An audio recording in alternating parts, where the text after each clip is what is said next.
नमस्कार शेतकरी मित्रांनो, स्वागत आहे आपलं माझ्या यूट्यूब चॅनलवर। तर शेतकरी मित्रांनो, अशाच प्रकारे शेतीविषयक माहिती आपल्या यूट्यूब चॅनलला भेटणार आहे। तर महत्त्वाचं म्हणजे शेतकरी मित्रांनो, तुम्ही जो हा प्लॉट बघत आहे कोथिंबीरचा, तो आज आपण व्यवहार केलेला आहे आणि आज सकाळीच कोथिंबीर काढण्यासाठी माणसं आलेली आहेत। तर शेतकरी मित्रांनो, मी या कोथिंबीरवर 1-2 व्हिडिओ बनवले, पण त्या व्हिडिओमध्ये मी माहिती दिली नाही की कोणती कोथिंबीर मी लावलेली होती। तर शेतकरी मित्रांनो, ही मी रामसेज कंपनीचे बियाणे वापरले होते या ठिकाणी।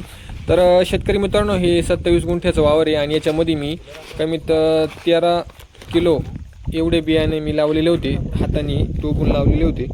तर शेतकरी मित्रांनो, हे बघा आपली कोथिंबीर कशा प्रकारे तयार झाली आहे, हिरवीगार, कुठे पण तुम्हाला पिवळी दिसणार नाही, डाग दिसणार नाही। तर किती छान प्रकारे कोथिंबीर झालेली आहे। आणि तर शेतकरी मित्रांनो, महत्त्वाचं सांगायचं म्हणजे या कोथिंबीरला आज लावल्यापासून तर काढणीपर्यंत 38 दिवस लागलेले आहे आणि 38 दिवसामध्ये कोथिंबीरची हाईट पण आणि फुटवा वगैरे काळुखी पण आलेली आहे। तर याला मी 2 वेळा फवारणी आणि पहिल्यांदी 24-24 हे खत टाकलेले होते। तर याची पूर्ण माहिती मी माझ्या यूट्यूब चॅनलला दिलीच होती। तर ज्या शेतकऱ्यांनी माझ्या यूट्यूब चॅनलला सबस्क्राईब केलेले आहे त्यांना ही पूर्ण माहिती वेळोवेळी मिळालीच असेल बघण्यासाठी।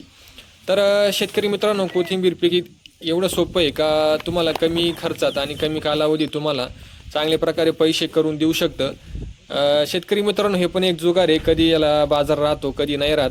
तर शेतकरी मित्रांनो, आपल्या डेअरिंगवर ही पीक करायचं असतं। तर ज्या शेतकऱ्यांना याच्यामधला अनुभव असतो ते बरोबर अंदाजाने या कोथिंबीरची लागवड करतात। तर शेतकरी मित्रांनो, अशा प्रकारे आज आपल्या कोथिंबीरला काढण्यासाठी माणसं आलेली आहेत आणि या कोथिंबीरचा व्यवहार मी 1,05,000 रुपयाला हा केलेला आहे। तर शेतकरी मित्रांनो, व्हिडिओला लाईक करा आणि पुढील माहितीसाठी चॅनलला सबस्क्राईब करा। धन्यवाद।